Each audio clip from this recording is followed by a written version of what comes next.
নমস্কার, raise of light YouTube চ্যানেলে আপনাদের স্বাগত। আজ শুনছেন সুনীল গঙ্গোপাধ্যায়ের লেখা রহস্য উপন্যাস হলদে বাড়ির রহস্য। গল্প পাঠে আমি সুদীপ্ত। বিমান বলল, তাহলে আমরা কালই যাচ্ছি তো? স্বপন একটু আমতা আমতা করে বলল, কালই কেন? আর দু একদিন দেরি করলে হয় না? বিমান বলল, আর দেরি করে কি হবে, কাল তো আমাদের কিছুই করবার নেই। স্বপন বলল, 7 তারিখে প্রিয়ব্রতদা এসে যাবেন, তার মানে আর 3 দিন বাদে। প্রিয়দা এলে কি হবে? প্রিয়দা দারুণ কুঁড়ে, তুই জানিস না, কোথাও যেতে চাইবে না, আমাদেরও যেতে দেবে না। প্রিয়দা কুঁড়ে? পুলিশের লোক কখনো কুঁড়ে হয়? বিমান হাসল, যেন স্বপনটা একটা বাচ্চা ছেলে, কিছুই জানে না। হাসতে হাসতে বিমান বলল, তুই তো প্রিয়দাকে আমার চেয়ে বেশি চিনিস না। কোনো রহস্য কিংবা খুনটুন থাকলে প্রিয়দা খুব ছোটাছুটি করে বটে, কিন্তু অন্য সময় পড়ে পড়ে ঘুমোয়। বেড়াতে ভালোবাসে না, কোনো নতুন জায়গায় যেতে চায় না। চল আমরা কালই বেরিয়ে পড়ি। স্বপন বলল, বড্ড দূর, একদিনে কি পৌঁছতে পারবো? বিমান বলল, কত আর দূর হবে, জায়গাটা এখান থেকে চোখে দেখা যায়। তুই জানিস না বিমান, পাহাড়ি জায়গায় খালি চোখে দেখে বোঝা যায় না। যে পাহাড়কে মনে হয় খুব কাছে, আসলে সেটা অনেক দূর। পড়িসনি? সঞ্জীবচন্দ্র লিখেছেন। সঞ্জীবচন্দ্র একথা লেখার ফলে কি হয়েছে জানিস তো? যে পাহাড়টা আসলে খুব কাছে, সেটাও বাঙালিরা মনে করে খুব দূরে। এই তো লাচুং, পাহাড়টা আমি এখান থেকে খালি চোখে দেখতে পাচ্ছি, তা বলে কি এটা অনেক দূর? মাত্র 1.5 মাইল তো। 1.5 মাইল না, অন্তত 2.5 মাইল। তুই মেপেছিস? তুই মেপেছিস? আমি মাপিনি, কিন্তু আমার আন্দাজ আছে। আমারও আন্দাজ আছে। তবে আয় মেপে দেখি কারটা ঠিক। এই রোদ্দুরে বেরিয়ে পাহাড় মাপতে আমার বয়ে গেছে, আমার তো আর মাথা খারাপ হয়নি। কাল আমরা রোদ্দুর ওঠবার আগেই বেরিয়ে পড়ব। ওই জায়গাটা কত দূর হবে বলে তোর আন্দাজ? লাট্টু পাহাড়ের ওপর থেকে জায়গাটা দেখা যায়। আমার তো মনে হয় 7-8 মাইলের বেশি হবে না। বড় জোর 2-3 ঘন্টা লাগবে। ভোরবেলা বেরোলে সব দেখে শুনে আমরা বিকেলের আগেই ফিরে আসতে পারবো। এই পাহাড়ি রাস্তা আর মাঠের মধ্য দিয়ে 7-8 মাইল হাঁটা কোনো মানে হয়? তোর যত অদ্ভুত শখ। কেন ওখানে যেতে হবে কেন? বাহ, জায়গাটা রয়েছে কেন? রয়েছে বলেই যেতে হবে। স্বপন হঠাৎ বিরাট একটা দীর্ঘশ্বাস ফেলল, তারপর বলল, না, আমি যাব না ভাবছি। কেন? এমনি ভালো লাগছে না। বিমানও একটা বিরাট দীর্ঘশ্বাস ফেলে বলল, আমাকে অবশ্যই যেতে হবে। আমি যেটা একবার ঠিক করি সেটা সহজে ছাড়ি না। তুই যেতে না চাস, আমি একাই যাব। তুই তাহলে যাবিই না? এখনও পুরোপুরি ঠিক করিনি। যদি কাল সকালে মুড ভালো থাকে তাহলে যাব, না হলে যাব না। ফেয়ার এনাফ, আমি অবশ্য কাল যাচ্ছি। এই সময় কেষ্ট এসে জিজ্ঞেস করল, দাদাবাবু, আপনাদের চা দেব? স্বপন বলল, এখানে না, বাগানে দাও। চায়ের সঙ্গে আর কি আছে? কেষ্ট বলল, বিস্কুট। স্বপন বিরক্ত হয়ে বলল, ধুত, বিস্কুট? প্রত্যেক দিনই কি বিস্কুট খাবো? কেন, পেঁয়াজি কি ফুলকপি ভাজা আর মুড়ি টুড়ি দিতে পারো না? কেষ্ট বলল, লুচি তরকারি করে দেব? লুচি নয় কেষ্ট, লুচি। যতদিন না তুমি লুচি বলতে পারবে ততদিন আমি তোমার হাতে লুচি খাবো না। আমার ঠাকুরদা লুচি বলতেন বললে তুমিও লুচি বলবে? আমার বাবা বলেন না, আমি বলি না। দেখো, এই দাদাবাবু তোমার কথা শুনে হাসছেন। বিমান সত্যিই তখন মিটিমিটি হাসছিল। স্বপন তার দিকে তাকাতেই বিমান বলল, আমার বাবা কিন্তু এখনও লুচি বলেন। শুধু তাই নয়, বলেন নেবু, লঙ্কা। আমার তো শুনতে বেশ ভালোই লাগে। স্বপন তখন কেষ্টর দিকে ফিরে বলল, ঠিক আছে কেষ্ট, তুমি এই দাদাবাবুকে যত খুশি লুচি, নেবু, লঙ্কা খাওয়াও, আমাকে দেবে মুড়ি, পেঁয়াজ, নারকোল। বাড়ির সামনে অনেকখানি চওড়া বাগান, অনেক গোলাপ আর জুঁই ফুল ফুটে আছে। বাগানের মাঝে মাঝে সাদা রঙের বেঞ্চ পাতা, সেখানে বসলে অনেক দূর পর্যন্ত আকাশ দেখা যায়, আর ছোট্ট ছোট্ট পাহাড়। বিমান আর স্বপন মাত্র 2 দিন আগে এখানে বেড়াতে এসেছে। এই বাড়িটা স্বপনদের, আর কয়েকদিনের মধ্যে স্বপনের মা, বাবা ও আরও অনেকে এখানে চলে আসবেন কলকাতা থেকে। ওরা দুজন শুধু একটু আগে আগে এসেছে। জায়গাটা সত্যি খুব সুন্দর। কাছেই লাট্টু পাহাড়। ওরা সকালে বিকেলে সেই পাহাড়ের ওপর বেড়াতে চায়। সেই পাহাড়ের ওপর থেকে দূরে আরেকটা ছোট্ট পাহাড়ের ওপর একটা হলদে রঙের বাড়ি দেখা যায়। সেদিকটায় আর কোনো বাড়ি ঘর কিচ্ছু নেই, শুধু মাঠ আর পাহাড়। তার মধ্যে ওই রকম একটা একলা একলা বাড়ি কেন? বিমান ভেবেছিল ওটা একটা দুর্গ, কিন্তু দুর্গের রং তো ওরকম হলদে হয় না। কেউ কেউ বলে ওটা কোনো এক জমিদারের বাড়ি ছিল। একসময় এক জমিদার শখ করে বানিয়েছিলেন নিরালায় থাকার জন্য, এখন আর সেই জমিদার বংশের কেউ নেই, বাড়িটা এমনিই পড়ে আছে। বিমান তা চায় বাড়িটার মধ্যে ঢুকে দেখে আসতে। ওরা দুজন বাগানে বেরিয়ে এসে একটা বেঞ্চে বসতে গেল। স্বপন একটা হোঁচট খেয়ে হুড়মুড়িয়ে পড়ে গেল মাটিতে। মাটি মানে তো পাথর, এখানে একটু পড়ে গেলেই খুব জোর লাগে। স্বপনের কপালটা একটু কেটে গেছে। বিমান বলল, উহ, তোকে নিয়ে আর পারি না, চশমা আনতে ভুলে গেছিস তো? স্বপন বলল, দেখ তো, চশমাটা বোধহয় টেবিলের ওপর ফেলে এলাম। বিমান দৌড়ে বাড়ির ভেতর গিয়ে চশমাটা নিয়ে এলো। সেটা স্বপনের হাতে দিয়ে বলল, চশমা ছাড়া একটুখানি গেলেই তো তুই কুতো খাস কিংবা আছাড় খাস, তবু সবসময় চশমা পরে থাকার কথা তোর মনে থাকে না। স্বপন বেঞ্চে বসে পড়ে রুমাল দিয়ে কপালের রক্ত মুছল। বিমান বলল, ওষুধ লাগাবি না? কোনো দরকার নেই। ওইদিকে দেখ, একটা গাঁদা ফুলের গাছ আছে, তার থেকে কটা পাতা ছিঁড়ে নিয়ে আয়। বিমান গাঁদা ফুলের গাছ থেকে পাতা ছিঁড়ে কচলে লাগিয়ে দিল কাটা জায়গাটায়। স্বপন কপালটা চেপে ধরে বলল, এক্ষুনি ঠিক হয়ে যাবে, আমার ওরকম কত কাটে। বিমান বলল, তুই তো রাত্রিরে ঘুমোবার সময় চশমা খুলে রাখিস, তাহলে স্বপ্ন দেখিস কি করে? স্বপন হেসে বলল, ঘুমের মধ্যে যেই এক একটা স্বপ্ন এসে ঝিলিক মারে, অমনি আমি হাত বাড়িয়ে চশমাটা পরে নিই। তোর অনেক কম বয়স থেকেই চোখ খারাপ না রে? হ্যাঁ, সেই জন্যই তো খুব সুবিধা হয়েছে। সুবিধে নয়, চোখে ভালো দেখতে পাই না বলেই তো মনে মনে অনেক কিছু দেখতে পাই। তোদের সব কিছু দেখতে হয় হেঁটে হেঁটে ঘুরে ঘুরে, আর আমি এক জায়গায় বসে থেকে মনে মনেই অনেক কিছু দেখে নিই। মনে মনে আর কতটা দেখা যায়? যে জায়গায় তুই কখনো যাসনি সে জায়গা দেখতে পাবি? তাও পাই, আমার চোখের জোর কম বলেই মনের জোর বেশি। যেমন ধর না, ওই যে পাহাড়ের ওপর হলদে বাড়িটা, আমি এখান থেকেই বলে দিতে পারি ওর মধ্যে কী আছে। যা যা, আর বাজে গুল ঝাড়তে হবে না, আমি বলে দিচ্ছি, তুই মিলিয়ে নিস কাল। বাড়িটার সামনে এই সময় কেষ্ট খাবার নিয়ে এলো। সত্যি, সে 2 প্লেটে 2 রকম খাবার নিয়ে এসেছে। 1 প্লেটে লুচি বেগুন ভাজা, আরেক প্লেটে মুড়ি নারকোল। সেই খাবার দেখে দুজনে হেসে উঠল। বিমান বলল, দেখ, আমি তোর চেয়ে ভালো খাবার পেয়ে গেলাম, তুই কেন কেষ্টকে বকতে গেলি? স্বপন বলল, আমি মুড়ি নারকোলই বেশি পছন্দ করি। চায়ে চুমুক দিয়ে বিমান বলল, কিরে স্বপন, তুই চোখ বুজে আছিস কেন, খাচ্ছিস না? স্বপন বলল, বাড়িটা থেকে আমি স্পষ্ট দেখতে পাচ্ছি, পাহাড়ের গা থেকেই থাক থাক সিঁড়ি ভাঙা, বড় বড় ঘাস গজিয়ে গেছে। ওপরে উঠেই একটা বেশ চওড়া উঠোন, সেই উঠোনের ঠিক মাঝখানে একটা বিরাট ম্যাগনোলিয়া গ্র্যান্ডিফ্লোরা গাছ। তুই এ গাছ দেখেছিস? বিমান বলল, ম্যাগনোলিয়া গ্র্যান্ডিফ্লোরা নামটা শোনা শোনা মনে হচ্ছে, দেখিনি কখনো। এই রকম বড় সাদা রঙের ফুল হয়, ঠিক হাঁসের ডিমের মতন সাইজ।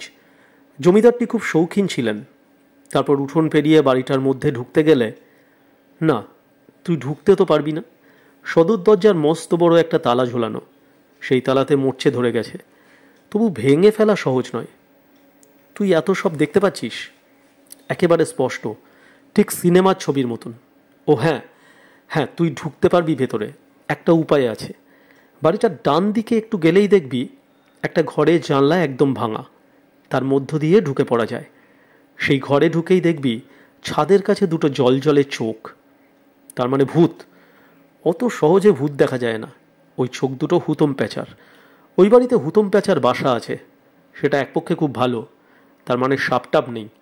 প্যাঁচা থাকলে সাপ থাকে না সেখানে, ইঁদুরও থাকে না। ঠিক আছে, আর শুনতে চাই না। স্বপন তখনও চোখ বুজে আছে। বিমানের দিকে হাত তুলে বলল, শোন না, আরেকটা খুব মজার জিনিস দেখছি। সারা বাড়িতে অনেক তুলো ছড়ানো, মনে হয় যেন অনেকগুলো তাকিয়া আর বালিশ কেউ ফালা ফালা করে ছিঁড়েছে। সেই তুলো ছড়িয়ে আছে বাড়িময়। আর দোতলা সিঁড়িতে ভাঙা কায়নার কাঁচ, দোতলায় অনেকগুলো ঘর, 1টা 2টো, সব শুদ্ধ 8টা। সিঁড়ির কাছে দাঁড়ালেই কিন্তু দরাম করে একটা শব্দ শুনতে পাওয়া যাবে। আসলে কিন্তু বাড়িটাতে কোনো লোক নেই, জন্তু জানোয়ারও নেই। স্বপনে বা চোখ খুলে হাসি মুখে তাকিয়ে রইল। বিমান জিজ্ঞেস করল, শব্দটা তাহলে কিসের? তুই ভূত ভাবছিস তো? আমি কিছুই ভাবিনি, তুই তো বানিয়ে বানিয়ে এতক্ষণ এত সব কথা বলে গেলি। এক বর্ণও বানাইনি, আমি দূরের জিনিস মনে মনে স্পষ্ট দেখতে পাই।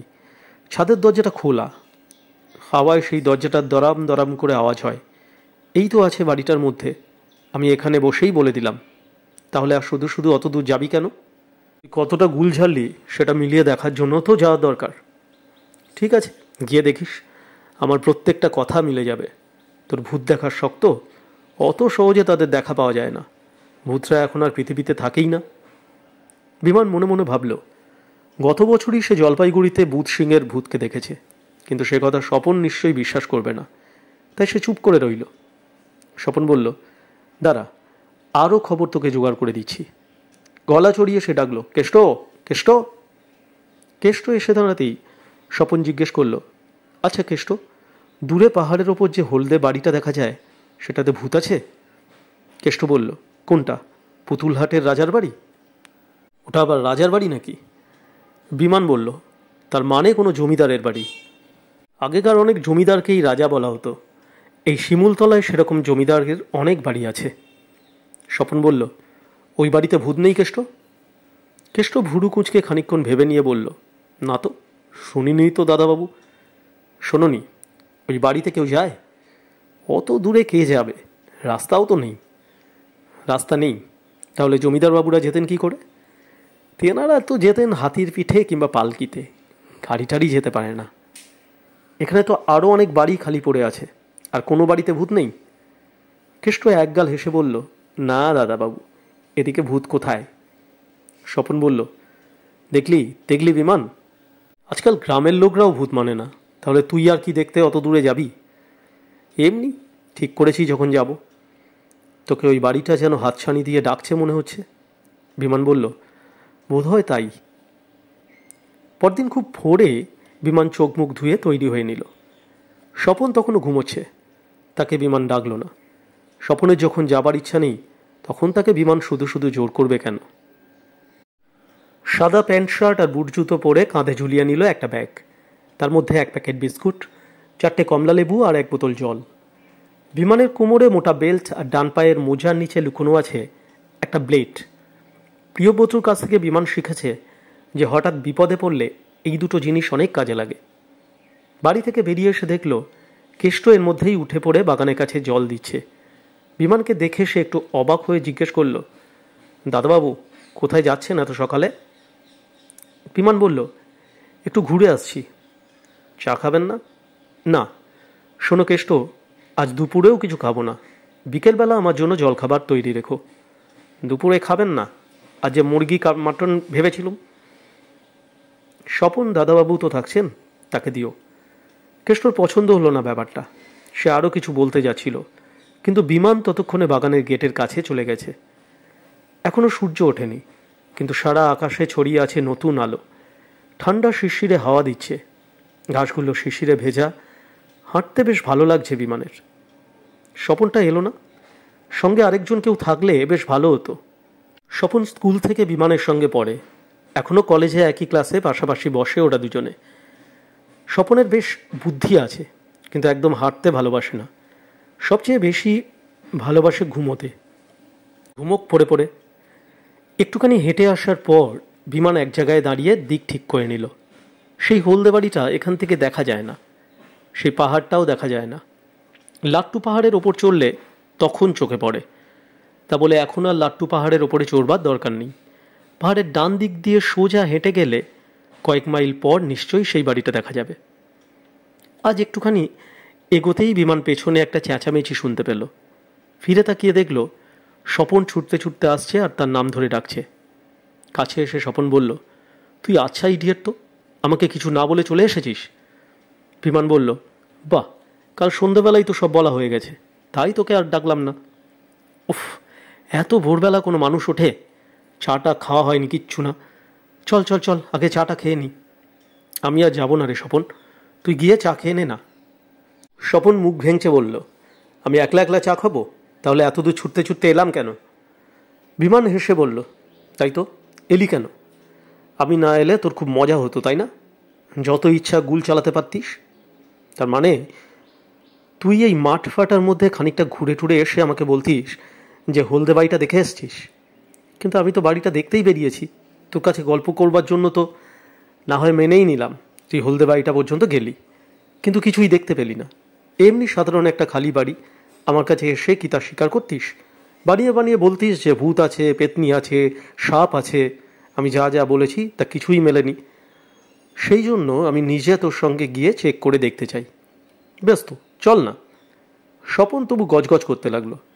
মুখ ধোয়া হলো না, দাঁত মাজা হলো না, কিছু খাওয়া হলো না। এই রকমভাবে কেউ বেরোয় কেন বাবা?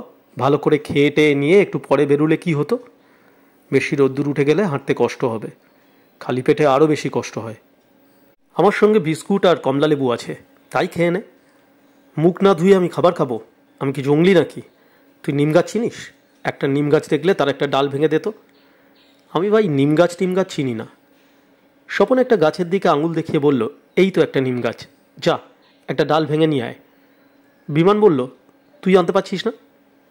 নিম গাছ কিনা কে জানে, গাছটা বেশ বড়, ডাল ভাঙতে হলে গাছের ওপরে উঠতে হবে। স্বপন সেদিকে তাকিয়ে বলল, আমার এখন মুড ভালো নেই।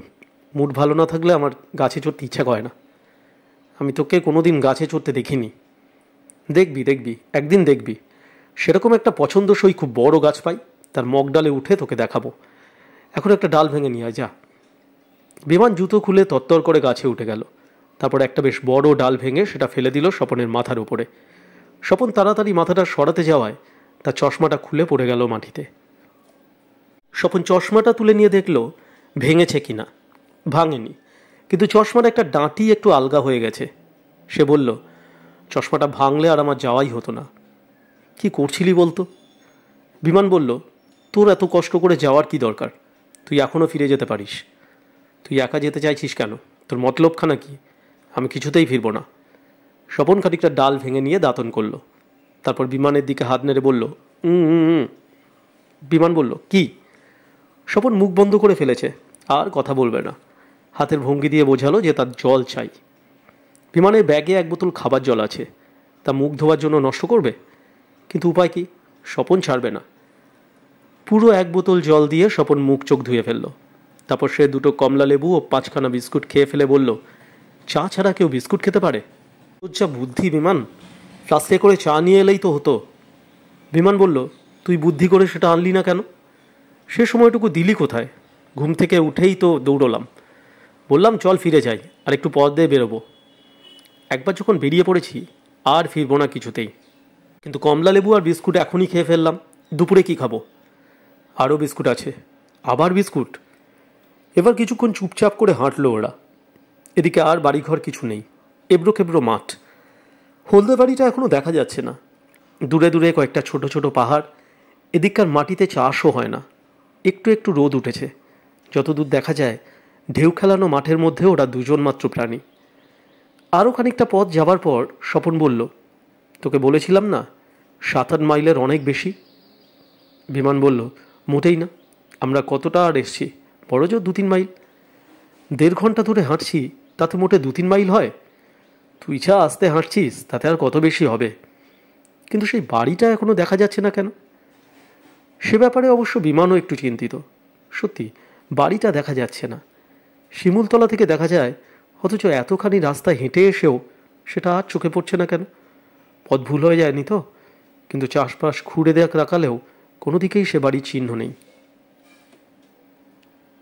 ওরা যেদিকে এগোচ্ছে তার সামনের দিকে পাশাপাশি দুটো পাহাড়, দুটোরই ওপর দিকটা ন্যাড়া। তবু বিমান জোর দিয়ে বলল, এই দুটো পাহাড়ের কোনো একটা ওপরে আছে সেই বাড়িটা।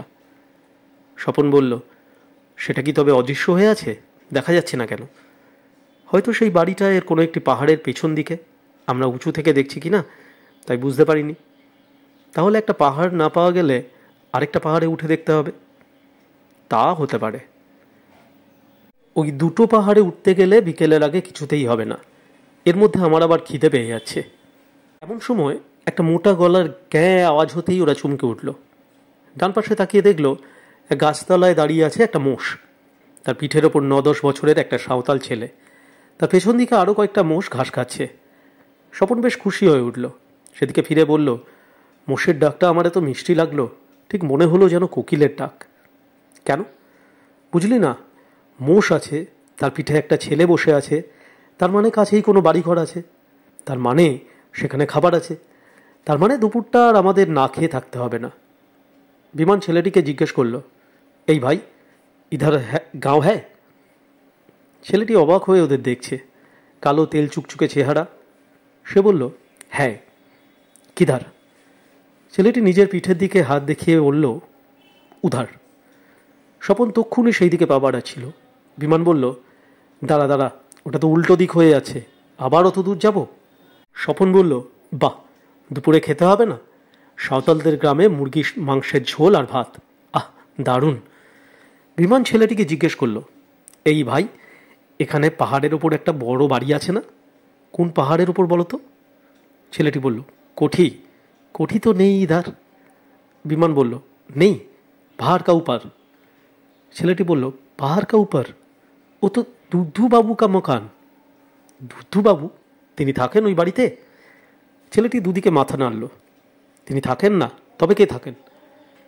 ছেলেটি মুখখানা কুঁচকে তাকিয়ে রইল কিছুক্ষণ, যেন সে বিষয়ে কথা বলতেই চায় না।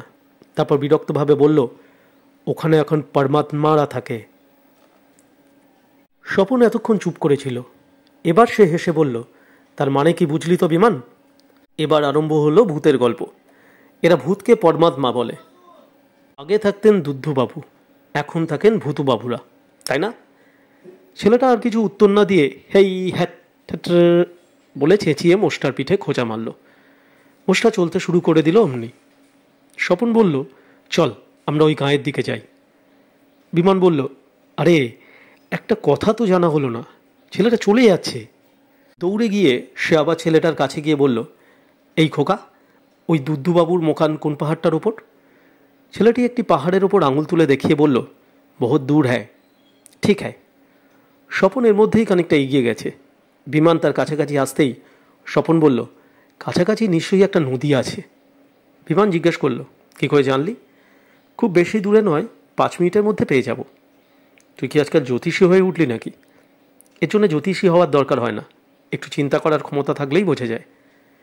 সত্যি আর একটু এগিয়েই একটা নদী দেখা গেল। খুব বড় নদী নয়, জলও বেশি নেই, শুধু মাঝখান দিয়ে তিত্তির করে স্রোত বয়ে আছে। বালির চড়ায় এক ঝাঁক বক বসেছিল। ওদের দেখে একসঙ্গে উড়ে গেল। স্বপন দৌড়ে গিয়ে জলে নামল। তারপর বলল, এটা হেঁটেই পার হওয়া যাবে, আমার নদী পার হতে খুব ভালো লাগে। বিমান সত্যি অবাক হয়ে গেছে।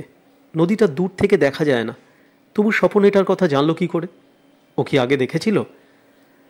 শিমুলতলায় এসে বিমান হলদি ঝর্ণা বলে একটা জায়গার নাম শুনেছে কয়েকবার। সেখানে সবাই পিকনিক করতে যায়। এটাই কি সেই হলদি ঝর্ণা? সেই কথা বিমান জিজ্ঞেস করলো স্বপনকে। স্বপন বলল, না না, হলদি ঝর্ণার তো পাহাড়ের দিকে। আমি এই নদীটার কথা কি করে জানলাম তুই সেই কথা এখনো ভাবছিস তো? খুব সোজা। ওই ছেলেটা যে মোষটার পিঠে বসেছিল, সেই মোষটার পা দুটো লক্ষ্য করিসনি? মোষটার দু পায়ে অনেকখানি ভিজে কাদা লেগেছিল। এখানে বেশ কয়েকদিন বৃষ্টি হয়নি, তাহলে কাদা আসবে কোত্থেকে? নিশ্চয়ই মোষটা কোনো নদী পেরিয়ে এসেছে। ঠিকই তো বলেছে স্বপন, সে ব্যাপারটা খেয়ালই করেনি। অবশ্য কাছেই যে একটা নদী আছে সেটা একটু আগে জেনে কী বা এমন লাভ হয়? স্বপনটা বড্ড বাজে বাজে ব্যাপারে বুদ্ধি খরচ করে। প্যান্ট গুটিয়ে নিয়ে বিমান জলে নেমে পড়ল। স্বপন মাঝখানে জলের মধ্যে দাঁড়িয়ে আছে। বিমান স্বপনের কাছে এসে তার পিঠে হাত দিয়ে বলল, চল, দাঁড়িয়ে আছিস কেন? স্বপন বলল, আমার কি ইচ্ছে করছে জানিস? আমার ইচ্ছে করছে এই নদীর ধার দিয়ে দিয়ে হাঁটতে। নদীটা কোথা থেকে জন্মেছে দেখে এলে বেশ ভালো হয় না? বিমান বলল, ঠিক আছে, আরেক দিন যাব। আরেক দিন না, আজই। একটা কাজ করতে বেরিয়ে অন্য কাজ করা আমি পছন্দ করি না। আজ হলদে বাড়িটা দেখতে বেরিয়েছি, সেটাই যাব। কি হবে একটা ফাঁকা বাড়ি দেখে? তার চেয়ে একটা নদীর জন্মস্থান দেখা অনেক বেশি ইন্টারেস্টিং। ঠিক আছে স্বপন, তুই এই নদীর জন্মস্থানটা দেখতে যা, আমি হলদে বাড়িটাতে যাই। ধুত, একা একা কোনো কাজ করতে আমার ভালো লাগে না। আমার সঙ্গে যেতে হলে তোকে ওই হলদে বাড়িটাতেই যেতে হবে আজ। তুই বড্ড গুমার, তোকে নিয়ে আর পারা যায় না। আমি যা যা বলেছি ওই বাড়িটাতে গিয়ে তো তাই দেখবি, শুধু শুধু তবু অতটা যেতে হবে? দেখাই যাক না। নদী পেরিয়ে খানিকটা হেঁটে এসে ওরা সাঁওতালদের গ্রামটা পেয়ে গেল। কিন্তু সেই গ্রামে একটা দোকান নেই। গ্রামের লোকেরা খুব গরিব, তারা কোনোদিনই বোধহয় মুরগির ঝোল আর ভাত খায় না। দোকান নেই দেখে স্বপনের খিদে উপে গেল। সে কিছুতেই কোনো বাড়িতে খাবার চাইবে না, লোকের কাছে খাবার চেয়ে খেতে তার লজ্জা করে। একটা কুঁড়ে ঘরের সামনে একজন বুড়ো সাঁওতাল রোদ্দুরে বসে বিড়ি খাচ্ছিল। সে ওদের জিজ্ঞেস করল, বাবুরা কোথায় যাবে? বিমান বলল, এই এমনি বেড়াতে বেরিয়েছি। বুড়ো বলল, ওই যে বটগাছটি দেখছো, ওর পাশ দিয়ে চলে যাও, ঝাঁঝা যাবার রাস্তা পেয়ে যাবে। বিমান বলল, ঝাঁঝা? ঝাঁঝা এদিকে নাকি? বুড়ো দুবার মাথা নেড়ে বলল, হ্যাঁ গো, এই 5 ক্রোশ পথ হবে। একবার ট্রেনে দাঁড়ভাঙা যাবার সময় বিমান ঝাঁঝা নামে একটা স্টেশন দেখেছিল। সেটা এখানে নাকি? স্বপন বলল, ঝাঁঝা তো শিমুলতলার পরে স্টেশন। চল, সেখানে যাবি, ঝাঁঝার রসগোল্লা খুব বিখ্যাত। বিমান তাকে একটু ধমক দিয়ে বলল, তোর খালি অন্য কথা। এখন ঝাঁঝায় আমরা রসগোল্লা খেতে যাব? কেন, কলকাতায় রসগোল্লা পাওয়া যায় না? 5 ক্রোশ মানে জানিস? 10 মাইল অতখানি রাস্তা হেঁটে যাব রসগোল্লা খাবার জন্য। স্বপন বলল, তবু তো সেখানে গেলে কিছু খাবার পাওয়া যাবে। তোর ওই পাহাড়ে উঠলে কি পাওয়া যাবে? কুছ না। বুড়ো সাঁওতালটির বাড়িটা ছোট হলেও বেশ পরিষ্কার, ঝকঝকে। ঘরের বাইরে মাটির দেয়ালে সাদা রং দিয়ে একটা ছাগলের ছবি আঁকা, কিংবা হয়তো হরিণ আঁকতে চেয়েছিল, ছাগল হয়ে গেছে। বাড়িটার উঠোনে 3টে কলা গাছ, তার মধ্যে একটি গাছে এক কাঁদি কলা ঝুলে আছে। পেকে গেছে কলাগুলো। বিমান এর আগে কোনো গাছে পাকা কলা ঝুলতে দেখেনি। বিমান সেই দিকে তাকিয়ে বুড়োকে জিজ্ঞেস করল, আচ্ছা, এখানে কোনো দোকান নেই যেখানে কলা টলা কিনতে পাওয়া যায়? বুড়ো বলল, তোমরা কলা কিনবে? আমার কাছ থেকে কেনো, 1 টাকা পুরো দিতে হবে কিন্তু। 1 টাকায় কটা? আমাকে 1 টাকা দাও, তোমরা যে কটা ইচ্ছে ছিঁড়ে নিয়ে যাও। এ তো বেশ মজার ব্যাপার। 1 টাকায় তারা যে কটা ইচ্ছে কলা নিতে পারে, যদি সবগুলো নেয়। তবে সবগুলো নিল না অবশ্য। ওরা দুজনে 4টে করে পাকা কলা ছিঁড়ে নিল, বেশ বড় বড় কলা। বুড়ো বলল, তোমরা একটু তাড়াতাড়ি চলে যাও বাপু, আমার ছেলে এসে পড়লে আবার আমাকে বকাবকি করবে। বিমান বলল, আমরা ঝাঁঝায় যাব না, আমরা পাহাড়ে উঠব। দুদ্ধুবাবুর মখান আছে যে পাহাড়ে, সেটাতে যাবার রাস্তা আছে এদিক দিয়ে। বুড়োর চোখ গোল গোল হয়ে গেল। সে দুদিকে মাথা নেড়ে বলল, ওদিকে যেও না, ওখানে পরমাত্মারা থাকেন। স্বপন বিমানের দিকে চেয়ে চোখের ইশারা করল। বিমান বুড়োকে জিজ্ঞেস করল, পরমাত্মারা থাকলে কি হয়? তারা কি মানুষকে ফেলে ফেলে? বুড়ো বলল, পরমাত্মারা রাগ করলে বাড়িতে আগুন লাগে। আমাদের বাড়ি অনেক দূরে, সেখানে আগুন লাগলে না। তুমি কোনোদিন উঠেছিলে সেই পাহাড়ে? বুড়ো বলল, বাবু, তোমরা এখন যাও না, আমার ছেলে এসে পড়লে আমায় বকবে যে। ওরা দুজনে কলা খেতে খেতে আবার এগোলো নদীর দিকে। স্বপন হাসতে হাসতে বলল, বুড়োটা খুব মজার, তাই না? আমাদের ভয় দেখাবার চেষ্টা করছিল। সেজন্য নয়, বারবার বলছিল আমরা থাকতে থাকতে ওর ছেলে এসে গেলে ওকে বকবে। কেন বলতো? কেন? আমাদের কাছ থেকে কলার দাম হিসেবে 1 টাকা নিল তো, ছেলেকে সে কথা বলবে না। ছেলেকে বলবে বাদর টাদর এসে কলা খেয়ে গেছে। হ্যাঁ রে, নইলে আমাদের চলে যেতে বলছিল কেন? ওর ছেলে আমাদের দেখলেই সব বুঝে ফেলতো। এরা খুব পরমাত্মার ভয় করে দেখছি। ভয় জিনিসটা খুব ভালো, তাতে বেশি কষ্ট করতে হয় না। দেখ না, তুই যদি পরমাত্মার নাম শুনে ভয় পেতিস, তাহলে আর তোকে কষ্ট করে ওই পাহাড়ে উঠতে হতো না। কলাগুলো খেয়ে ওদের পেট অনেকটা ভরে গেল। নদীটার কাছে এসে বিমান ওর বোতলে সেই নদীর জলই ভরে নিল খানিকটা। নদীর জলে স্রোত আছে, যে জলে স্রোত থাকে তা কখনো খুব অপরিষ্কার থাকে না। নদী পেরিয়ে ওরা হাঁটতে লাগলো ডান দিকে। পাশাপাশি পাহাড় দুটো দেখা যাচ্ছে, কিন্তু সেই বাড়িটা এখনো চোখে পড়ে না। বাড়িটা সত্যিই তাহলে পাহাড়ের উল্টো দিকে। এখানকার মাটি ক্রমেই উঁচু হয়ে যাচ্ছে। বেশ খানিকটা যাবার পর ওরা দেখল সামনে একটা জঙ্গল। খুব ঘন জঙ্গল নয়, কিন্তু অনেকখানি জায়গা জুড়ে। পাহাড় দুটোর কাছে যেতে হলে এই জঙ্গলটা পেরিয়ে যেতে হবে। ওরা সেই জঙ্গলে ঢুকে পড়ল। তখন আর পাহাড় দুটোও দেখা গেল না। স্বপন বলল, এইবার আরও মজা হবে। এবার আমরা রাস্তা হারিয়ে ফেলব, তারপর জঙ্গলের মধ্যেই ঘুরতে থাকবো, হয়তো চলে যাব পাহাড়টার উল্টো দিকে। বিমান বলল, এরা বলছে বাড়িটা দুদ্ধুবাবুর। কেষ্ট বলছিল ওটা পুতুলডাঙ্গা না কোথাকার যেন রাজার বাড়ি। কিন্তু সেই সময় তারা যাতায়াত করতো কী করে? নিশ্চয়ই অনেক লোকজন যেত ওই বাড়িতে, তার জন্য রাস্তা থাকবে না। নিশ্চয়ই ঝাঁঝার দিক থেকে রাস্তা আছে। বুঝতে পারছিস না, আমরা উল্টো দিক থেকে এসছি।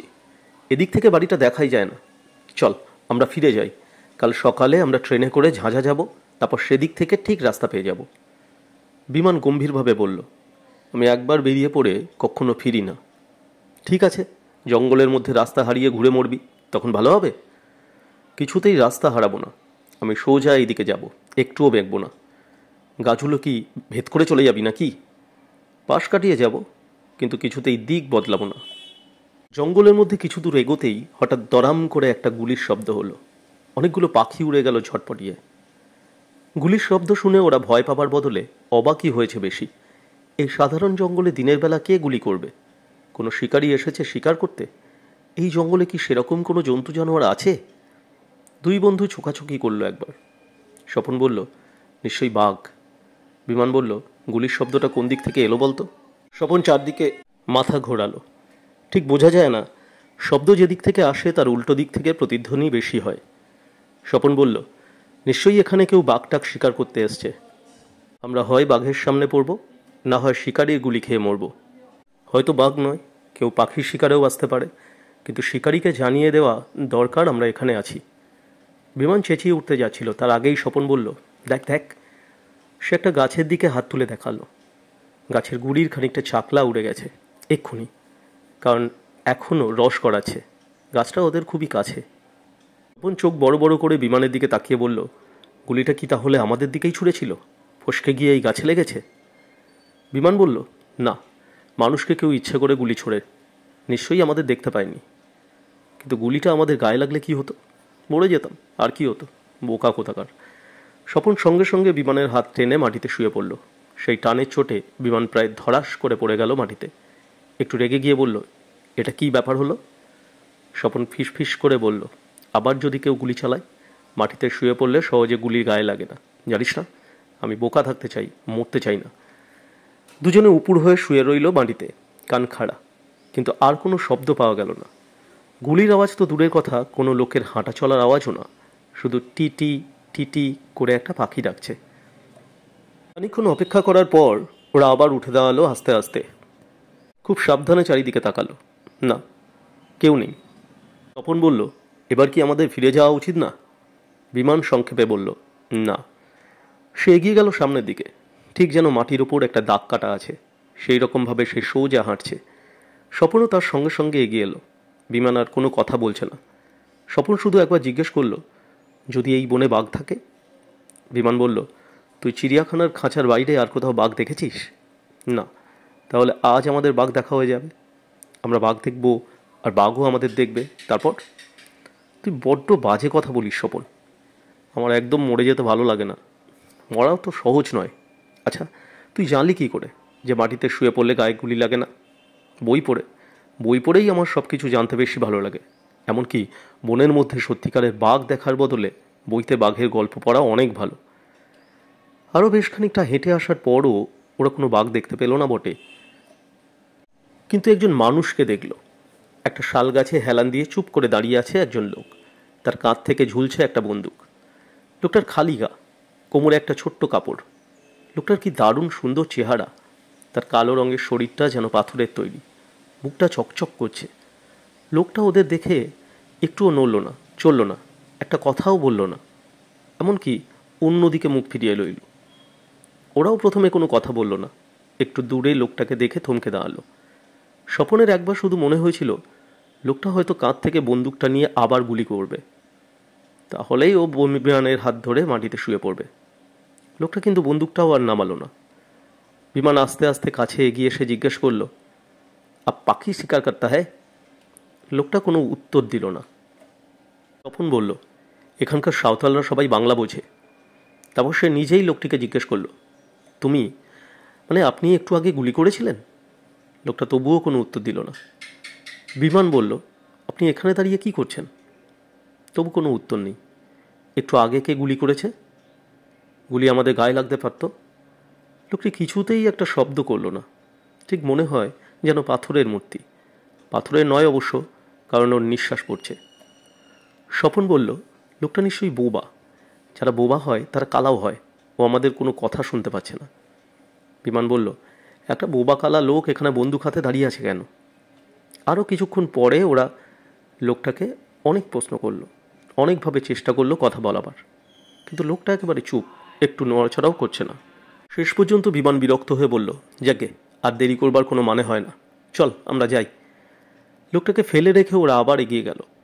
খানিকটা দূর গিয়ে ওরা মাথা ঘুরিয়ে দেখল লোকটা এবার পিছন ফিরে ওদের দিকে এক দৃষ্টে তাকিয়ে আছে। কীরকম অদ্ভুত চোখ, মনে হয় যেন পলক পড়ছে না। স্বপন বলল, বিমান, ওই লোকটা যদি পেছন থেকে হঠাৎ গুলি করে? চল দৌড়াই। সঙ্গে সঙ্গে দুজনে খুব জোরে ছুটল। বিমানই বেশি জোরে দৌড়ায়, এর মধ্যে আবার স্বপনের চশমাটা খুলে পড়ে গেল একবার, কিন্তু ওরা অনেক দূরে চলে এসছে, লোকটাকে আর দেখা যাচ্ছে না। এবার আর খানিকটা দৌড়তেই বন শেষ হয়ে গেল। সামনে সেই দুটো পাহাড়। বিমান বনের মধ্যেও রাস্তা ঠিক রেখেছে, অন্যদিকে চলে যায়নি। কোনো পাহাড়ের ওপরেই সেই বাড়িটা নেই। অদ্ভুত ব্যাপার, বাড়িটা কি অদৃশ্য হয়ে যাবে? তা হতেই পারে না। বিমান বলল, আমি এই ডান দিকের পাহাড়টা ঘুরে সামনের দিকে যেতে চাই, তাহলে নিশ্চয়ই বাড়িটা দেখতে পাবো। স্বপন বলল, তারপর ওই দিকে গিয়ে দেখবো বাড়িটা বাঁ দিকের পাহাড়ে, তখন আবার উল্টো ঘুরে আসতে হবে। তাহলে দুই পাহাড়ের মাঝখান দিয়ে যাই, সেটা মন্দ না, কিন্তু দুই পাহাড়ের মাঝখান দিয়ে যাওয়া খুবই মুশকিল। সেখানটায় এবড়ো খেবড়ো পাথর আর কাঁটা গাছ ভর্তি, এত বেশি কাঁটা গাছ যে তার মধ্যে দিয়ে হাঁটা যায় না। বরং ডান পাশের পাহাড়ের দিকটাতেই একটা সরু পায়ে চলার রাস্তা আছে বলে মনে হলো। বিমান বলল, আমি এই দিকেই যাব, যদি উল্টো দিক দিয়ে ঘুরে আসতে হয় তাও ভালো। এবার স্বপনই একটা জিনিস আবিষ্কার করলো। খানিকটা এসে সে চেঁচিয়ে উঠল, সিঁড়ি! ওই দেখ, আমি বলেছিলাম না পাহাড়ের গায়ে সিঁড়ি থাকবে। সত্যি, এক জায়গায় পাহাড়ের গায়ে খাঁজ কাটা কাটা সিঁড়ি আছে। বিমান বলল, পাহাড়ের ওপর বাড়ি থাকলে তো পাহাড়ের গায়ে সিঁড়ি থাকবেই, সব জায়গাতেই থাকে। স্বপন বলল, দেখিস, আমার সব কথা মিলে যাবে। আমি মনে মনে যা ভেবেছিলাম দেখেছিলাম, এখানে এসেও তুই তাই দেখবি। দুজন এবার বেশি উৎসাহ পেয়ে দৌড়ে গিয়ে সিঁড়ি দিয়ে লাফিয়ে লাফিয়ে উঠতে লাগলো। স্বপন অবশ্য খানিকটা গিয়েই থেমে গেল। সে চেঁচিয়ে বলল, বিমান, আস্তে চল, পাহাড়ের ওপর দৌড়াতে নেই, তাহলে দম ফুরিয়ে যায়। বিমান সে কথা শুনল না, সেই আগে উঠে গেল পাহাড়ের উপর। স্বপন যখন এসে পৌঁছালো তখন বিমান সেখানে তার জন্যে অপেক্ষা করছে। বাড়িটা সম্পূর্ণ দেখা যাচ্ছে এখন, রীতিমতন বিশাল বাড়ি, খুব একটা ভেঙে টেঙেও যায়নি। ছাদের কাছে দেওয়াল থেকে কয়েকটা গাছ বেরিয়েছে, সেখানকার দেওয়ালে ফাটল ধরেছে, দেখেই বোঝা যায় অনেক দিন এ বাড়িতে মানুষজন থাকেনি। ওরা অবশ্য এসে পৌঁছেছে বাড়িটার পেছন দিকে। এদিকটা মস্ত বড় একটা পাঁচিল দিয়ে ঘেরা, এদিক দিয়ে বাড়িতে ঢোকা যাবে না। ওরা ঘুরে বাড়িটার সামনে এসে পৌঁছালো। এখানে অনেকখানি বাগানের মতন জায়গা, নিশ্চয়ই একসময়ে অনেক ফুল টুলের গাছ ছিল, কারণ ছোট ছোট ইঁট দিয়ে দিয়ে সব জায়গা ভাগ করা আছে। একটা ফুল গাছও এখন নেই, সব শুকিয়ে গেছে, শুধু মাঝখানে একটা বড় গাছ। স্বপন সেই গাছটার কাছে দৌড়ে গিয়ে বলল, কি, আমি বলেছিলাম না সামনে একটা ম্যাগনোলিয়া গ্র্যান্ডিফ্লোরা গাছ থাকবে? এই দেখ, মিলে গেছে। বিমান কাছে এসে ভুরু কুঁচকে সেই গাছটা দেখল। সে যেন ঠিক বিশ্বাস করল না, বলল, এটা তো সেই গাছ? নিশ্চয়ই, কিন্তু তুই তো বলেছিলি হাঁসের ডিমের মতন সাদা সাদা ফুল হয়, কোথায় সেই ফুল? বাহ, এখনো ফুল ফোটেনি। আমার তো দেখে মনে হচ্ছে এটা কাঁঠাল গাছ। মোটেই না, তাহলে কাঁঠাল কোথায়? এখনো কাঁঠাল হয়নি। মোট কথা ওটা ম্যাগনোলিয়া না কাঁঠাল গাছ তা ঠিক করা গেল না, কারণ ওরা দুজনে কেউই ভালো গাছ চেনে না, কাজে কেউই নিজের মতটা বলতে পারল না জোর দিয়ে। স্বপন আবার হাত ছুঁড়ে বলল, ওই দেখ, সদর দরজায় মস্ত বড় এক তালা ঝুলছে, এ কথাটাও আমি বলেছিলাম কি না? বিমান বলল, ফাঁকা বাড়ির দরজায় তালা দেওয়া থাকবে না, এ তো একটা বাচ্চা ছেলেও বলতে পারে। স্বপন বলল, আহা হা, দরজাটা তো একদম ভাঙাও থাকতে পারত। যে বাড়িতে অনেক দিন মানুষ থাকে না সেসব বাড়ির দরজা জানলা সব ভাঙা থাকে। বিমান বলল, ঠিক আছে, এবার দেখা যাক তুই যে ভাঙা জানলাটার কথা বলেছিলি সেটা পাওয়া যায় কি না। প্রথমে বিমান এসে সদর দরজার তালাটা পরীক্ষা করলো। তালাটা বেশ বড়, ভাঙা যাবে না। তারপর সে এদিক ওদিক তাকালো। স্বপন তার কাঁধে এসে হাত দিয়ে বলল, একটা কথা কিন্তু আগে মনে পড়েনি, খুব সিরিয়াস। বিমান বলল, কি? এটা অন্য লোকের বাড়ি, দরজায় তালা বন্ধ, এই বাড়িতে কি আমাদের ঢোকা উচিত? কেন? বাহ, পরের বাড়িতে কেউ না বলে কয়ে ঢোকে নাকি? সে তো চোরেরা ঢোকে। বিমান খানিকক্ষণ গুঁজ হয়ে দাঁড়িয়ে রইল, তারপর বলল, আমরা তো আর চোর নই, আমরা কিছু দিতেও আসিনি নিতেও আসিনি, এ বাড়িতে তো এখন আর কেউ থাকে না, এখন আমরা ঢুকলে কি হয়েছে? স্বপন বলল, আমার কিন্তু মনে হয় ঢোকা উচিত নয়। এবার বিমান একটু অনুনয় করে বলল, এত দূর এসেও ভেতরটা না দেখে চলে যাব? আমার পুরনো ভাঙা বাড়ি দেখতে খুব ভালো লাগে। স্বপন, একবার একটু দেখে এলে কি দোষ হয়েছে বল? স্বপন বলল, যদি সত্যিই কোনো জানলা টানলা ভাঙা থাকে তবেই কিন্তু ঢুকবো, মানে ভেতরে ঢোকার রাস্তা আগে থেকেই যদি থেকে থাকে, আমরা নিজেরা কিছু ভেঙে ঢুকবো না। বিমান বলল, চল দেখাই যাক না। যাবার আগে স্বপন একবার উল্টো দিকে ঘুরে দাঁড়ালো। এত উঁচু থেকে বহু দূর পর্যন্ত দেখা যায়, চতুর্দিকেই পাহাড়, এরই মধ্যে এক জায়গায় রেল লাইন, তার উপর দিয়ে ঠিক এই সময়েই একটা ট্রেন যাচ্ছে। এত দূর থেকে ঠিক মনে হয় খেলনা ট্রেন।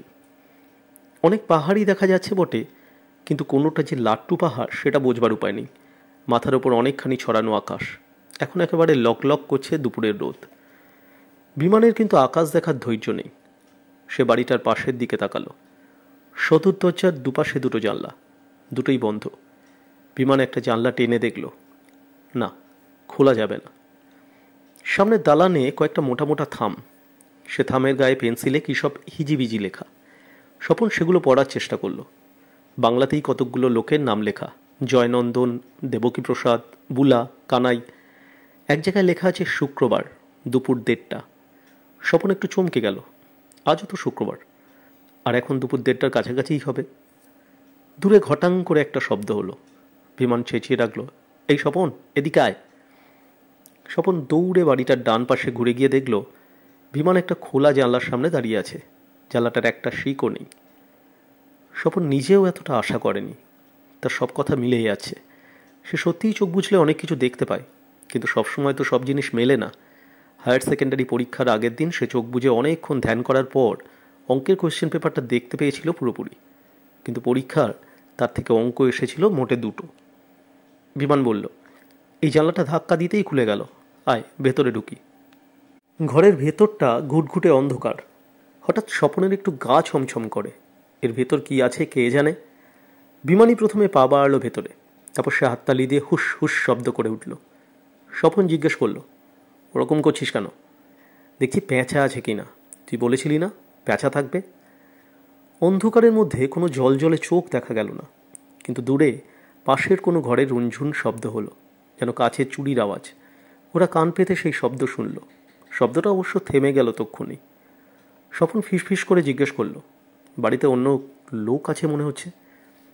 বিমান বলল, সদর দরজা বন্ধ, ভেতরে লোক থাকবে কি করে? তাহলে কিসের শব্দ হলো? দেখা যাক। অন্ধকারে হাতড়ে হাতড়ে ভেতরে যাবার দরজাটা পাওয়া গেল। সেটাও খোলা। দরজা ঠেলে এপাশে আসতেই অন্ধকার কেটে গেল। দুপাশে দুটো লম্বা টানা বারান্দা, তার পাশে অনেকগুলো ঘর, মাঝখানে চৌকো মতন উঠোন। ওপর থেকে সেই উঠোনে রোদ এসে পড়েছে। কাছে সেই রুনঝুন শব্দটা এখন আর একবার শোনা গেল, মনে হয় অন্য কোনো ঘর থেকে। বিমান আর একটা ঘরের দরজা ঠেলে দেখল, ফাঁকা ঘর। তার পরেরটাও তাই। স্বপন এসে দাঁড়ালো উঠোনে। ওপরে তাকালে আকাশ দেখা যায়। বাড়িটা মস্ত বড়, 2তলা 3তলাতেও ওই রকম অতগুলো ঘর। স্বপন ওপরের বারান্দাগুলো দেখছে, হঠাৎ তার বুক কেঁপে উঠল। 2তলার বারান্দায় একটা মুখ তার দিকে এক দৃষ্টে চেয়ে আছে। মুখটা মোটেই সাধারণ মানুষের মতন নয়, তার থেকেও বড়, কুচকুচে কালো রং, হিংস্র 2টি চোখ। স্বপনের যেন নিঃশ্বাস বন্ধ হয়ে এলো। এরকম ভয়ঙ্কর মুখ সে আগে কখনো দেখেনি। অনেকটা মা দুর্গার পায়ের নিচে যে মহিষাসুরের মূর্তি থাকে তার মুখের মতন। কোনো রকমে নিজেকে সামলে নিয়ে দৌড়ে চলে এলো বারান্দায়। তারপর বিমানের হাত ধরে বলল, শিগগির চল। বিমান কিছুই বুঝতে পারল না। সে বলল, কি হয়েছে, কি ব্যাপার? চল, সাংঘাতিক ব্যাপার, এক মুহূর্তও আর এখানে নয়। বিমান জোর করে হাত ছাড়িয়ে নিয়ে কি বলল, কি ব্যাপার আগে বল, পালাবো কেন? স্বপন কোনো রকমে বলল, ওপরে কি একজন আমাদের দেখছে, খুব হিংস্র। বিমান উঠোনেও এসে ওপরে তাকালো, চারদিকে ঘাড় ঘুরিয়ে দেখলো খুব ভালো করে। তারপর বলল, কই, কিছুই তো দেখতে পাচ্ছি না। স্বপন তাকিয়ে আছে সিঁড়ির দিকে। সে ভাবছে এক্ষুনি কেউ সিঁড়ি দিয়ে নেমে আসবে, কিন্তু কেউ তো এলো না। বিমান বলল, কই, কেউ নেই তো, তুই ভুল দেখেছিস। মোটেই আমি ভুল দেখিনি, চল তাহলে ওপরে গিয়ে দেখে আসি। বিমান, এই ধরনের খালি বাড়িতে অনেক সময় চোর ডাকাতের আড্ডা হয়, সেই আড্ডাটাই তাহলে একবার দেখে যাওয়া দরকার। বিমান তখনই সিঁড়ির দিকে পা বাড়ালো। সিঁড়িটা সোজা উঠে বাঁদিকে ঘুরে গেছে। কাঠের সিঁড়ি, মাঝে মাঝে পেতলের আংটা বসানো। তার মানে একসময় এই সিঁড়িতে কার্পেট পাতা থাকতো। সিঁড়ি দিয়ে উঠবার সময় মচমচ শব্দ হচ্ছে। ওরা উপরে উঠে এসে দেখল ওপরেও একটা লম্বা টানা বারান্দা একদম ফাঁকা। ওরা একটুক্ষণ দাঁড়িয়ে দেখে নিল, কোথায় কোনো শব্দ নেই, মানুষজনের কোনো চিহ্ন নেই, তবু গাটা কীরকম ছমছম করে। একটু আগে স্বপন এখানে একটা বিচ্ছিরি মানুষের মুখ দেখেছিল, তা কখনো চোখের ভুল হতে পারে? স্বপন বারান্দার মেঝেটা ভালো করে দেখতে লাগলো। একটু আগে বারান্দার ওপর দিয়ে কোনো লোক হেঁটে গেলে নিশ্চয়ই ধুলোর ওপর তার পায়ের ছাপ থাকবে, কিন্তু তা নেই। এরকম একটা ফাঁকা বাড়ির মেঝেতে যত ধুলো থাকা উচিত ছিল তাও নেই, বরং বেশ পরিষ্কারই মনে হয়। শুধু কয়েকটা ছেঁড়া ছেঁড়া কাগজ এখানে সেখানে ছড়ানো। বিমান কয়েকটা কাগজের টুকরো তুলে তুলে দেখতে লাগলো।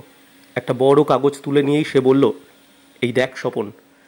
কাগজটার একদিক সাদা, আরেক দিকে একটা মুখোশ, একটা ভয়ঙ্কর চেহারার মানুষের মুখ আঁকা। হ্যাঁ, স্বপন এই মুখটাই দেখেছিল। স্বপন বলল, এই তো, এই মুখোশ পরেই কেউ এখানে দাঁড়িয়েছিল। বিমান সঙ্গে সঙ্গে পেছন ফিরে চারদিকটা একবার দেখে নিল। না, কোনো লোক নেই তো। কোনো লোক শুধু শুধু মুখোশ পরে তাদের ভয় দেখাবে কেন? বিমান বলল, আমার মনে হয় এই মুখোশ আঁকা কাগজটা উড়ে গিয়ে বারান্দার রেলিংয়ে আটকে ছিল, তুই তখন দেখেছিস। স্বপন বলল, তারপর আমাদের উপরে উঠতে দেখেই মুখোশটা আবার আপনা আপনি বারান্দায় এসে পড়ে রইল। তাছাড়া আর কি হবে? হাওয়াতে এরকম হতেই তো পারে। আমি ঠিক মেনে নিতে পারছি না। আমার একদম ভালো লাগছে না এই জায়গাটা। দেখা তো হয়ে গেছে, এবার চল। দাঁড়া, আরেকটু দেখে নি। স্বপন সেই মুখোশটা মুড়ে তার ঝোলার মধ্যে রেখে দিল। এই সময় কাছেই একটা ঘরের মধ্যে শব্দ হলো, ঠক ঠক ঠক। তারপরে মেয়েদের হাতে চুড়ির মতো রুনঝুন রুনঝুন আওয়াজ। স্বপন বিমানের হাত চেপে ধরল। এবার বিমানও একটু ঘাবড়ে গেছে। সে সেই ঘরের দরজাটার দিকে চোখ রেখে আস্তে আস্তে নিজের কোমর থেকে বেল্টটা খুলে হাতে নিল। এইটাই তার অস্ত্র। সে চাপা গলায় বলল, স্বপন, তুই একপাশে সরে দাঁড়া। আমি দরজাটা খুলছি, ভেতরে কি আছে দেখতে হবে। দরজাটা ভেতর থেকে খিল বন্ধ আছে ভেবে বিমান খুব জোরে লাথি কষালো। সেই ঝোঁকে সে নিজেই হুমড়ি খেয়ে পড়ে যাচ্ছিল, কারণ দরজাটা ভেজানো ছিল শুধু। স্বপন পাশ থেকে খপ করে বিমানের হাত ধরে ফেলল বলে সে পড়ে গেল না। ঘরের মধ্যে তখন কট কট পট পট ছন ছন আওয়াজ আরও জোরে চলছে। ঘরের মধ্যে প্রথমেই ওদের চোখে পড়ল তুলো উঠছে।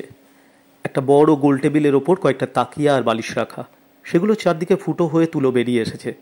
ঘরের মধ্যে লোকজন কেউ নেই। বিমান বলল, তুলো? স্বপন, তুই বলেছিলি না এ বাড়ির মধ্যে তুলো থাকবে? হ্যাঁ, বলেছিলাম। এই দেখ, তুলো রয়েছে। তো সাধারণ বুদ্ধিটা বেশ জোরালো।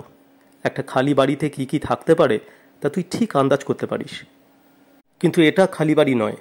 শব্দ হচ্ছিল কিসের সেটা দেখতে হবে।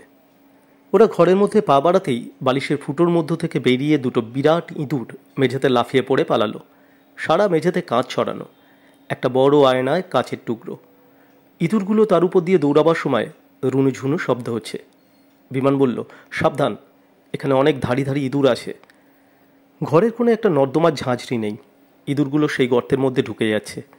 বিমান বলল, ইঁদুরটা তুলো ঘাঁটতে ভালোবাসে, আমি আগেও দেখেছি। স্বপন বলল, একটা বিচ্ছিরি গন্ধ পাচ্ছিস? হ্যাঁ, কীরকম যেন একটা গন্ধ। ঘরটা বেশ বড়। বড় গোল টেবিলটা ছাড়া সেই ঘরে রয়েছে একটা ছবির ফ্রেম। একসময় তাতে কোনো আঁকা ছবি ছিল। কে যেন ইচ্ছে করে ছবিটাকে ছিঁড়ে ফেলেছে মনে হয়, যেন একটা ছুরি দিয়ে সেটাকে ফালা ফালা করেছে। কী ছবি যে ছিল এখন আর তা বোঝাই যায় না। সেই ছবিটার কাছে গিয়ে দাঁড়াতেই ওদের পায়ের কাছ থেকে ভন ভন করে এক ঝাঁক মাছি উড়ে গেল। নাকে এসে লাগলো একটা বোটকা গন্ধ। ওরা নিচের দিকে তাকিয়েই চমকে উঠল। প্রথমে মনে হচ্ছিল একটা মোটা দড়ি, তারপর বোঝা গেল দড়ি নয়, সাপ। একটা মরা সাপ, পুচে গেছে। সেটার গায়েই মাছি বসেছিল। শুধু গন্ধের জন্যই নয়, ওই পচা সাপটাকে দেখেই ওদের প্রায় বমি এসে গেল। ওরা পিছিয়ে এলো খানিকটা। বিমান বলল, সাপ? এখানে সাপ এলো কী করে? অদ্ভুত ব্যাপার।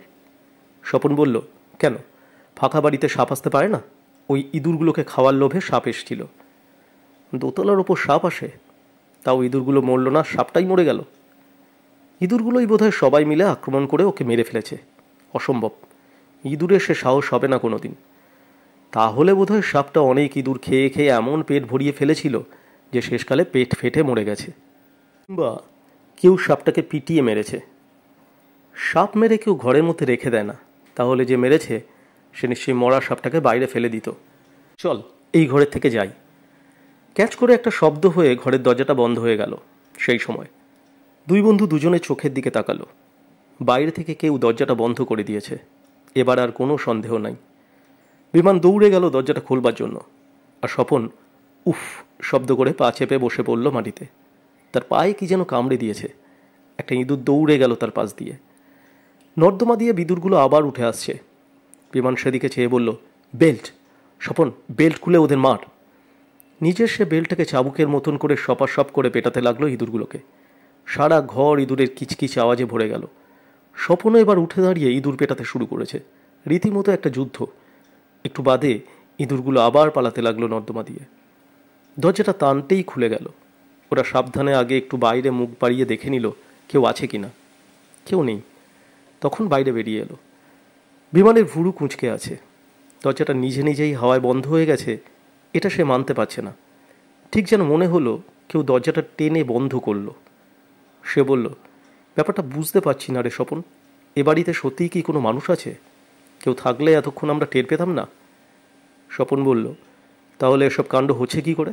প্রথমে একটা মুখোশ, তারপর দরজা বন্ধ হয়ে যাওয়া। ভুতুরে ব্যাপার নয় তো? এই দিনের বেলা ভূত আসবে? দূর, আমি ভূতের ভয় পাই না, মানুষকেই বেশি ভয় পাই। যদি কোনো চোর ডাকাত থাকে। বিমান গলা চড়িয়ে বলল, চোর ডাকাতকে ভয় পাওয়ার কি আছে? আমরা যে বাড়িতে এসেছি তা তো অনেকেই জানে। আমাদের কোনো বিপদ হলে সবাই খুঁজতে আসবে এখানে। প্রিয়ব্রতদা পুলিশে কাজ করে, তার সঙ্গে তো আর কারুর চালাকি চলবে না।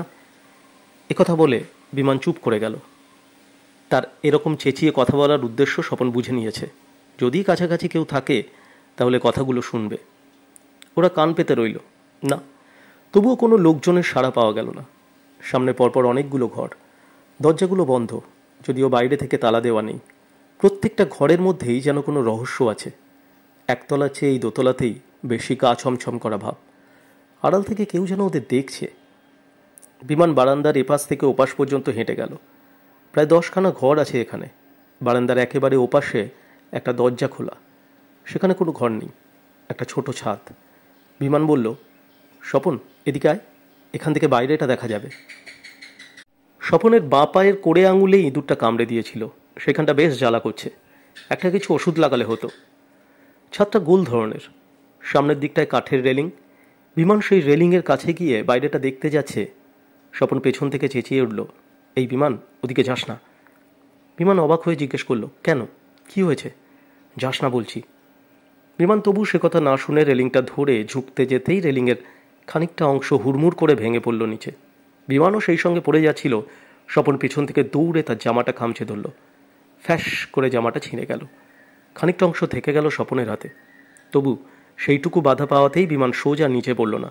তার মাথাটা বেরিয়ে গেলেও হাত দিয়ে সে ছাদের কোণটা ধরে ফেলল। স্বপন তার পা ধরে টেনে এদিকে নিয়ে এসে ধমক দিয়ে বলল, বারণ করলাম না রেলিংটা ধরতে?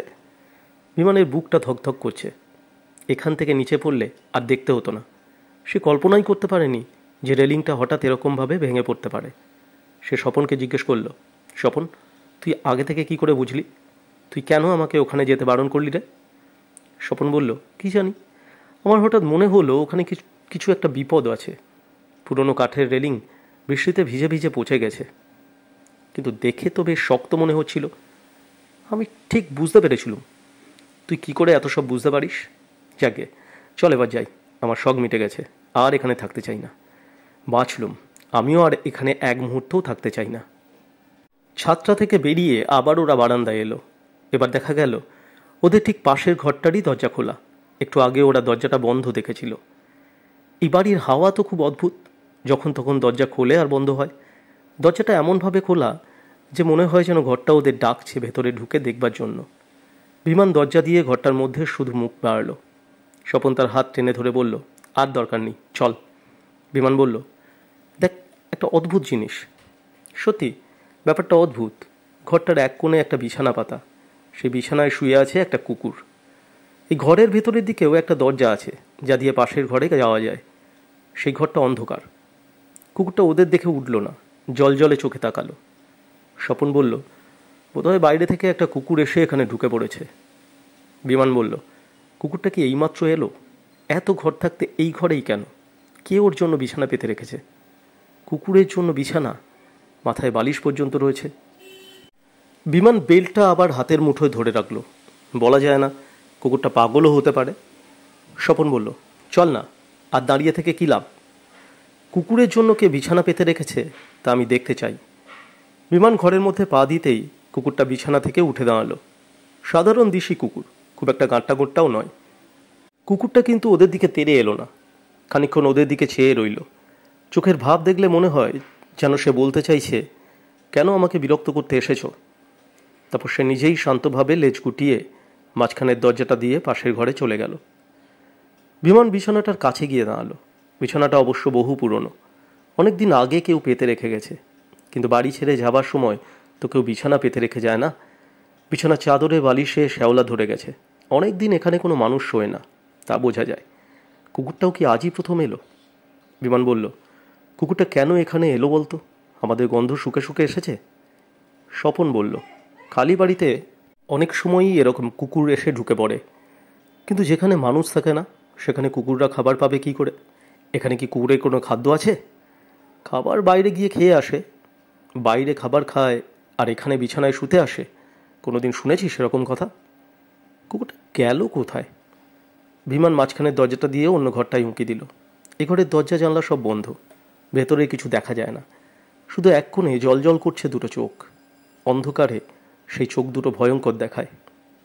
কুকুরটাই ওই রকম চোখে ওদের দেখছে। এবার হঠাৎ ঘেউ ঘেউ করে ডেকে উঠল। সে কি গলার জোর! বাড়িটাতে কোনো শব্দ ছিল না। এবার কুকুরের ডাকে যেন কেঁপে উঠল সারা বাড়িটা। বিমান চমকে পিছিয়ে আসতে গিয়ে ধাক্কা মেরে বসল স্বপনকে। সেই ধাক্কায় স্বপনের চশমাটা পড়ে গেল মাটিতে। স্বপনের চশমাটা তোলার সময় পেল না। তাদের মনে হলো কুকুরটা তেড়ে আসছে তাদের দিকে। দুজনেই দৌড়ে বেরিয়ে এলো ঘর থেকে।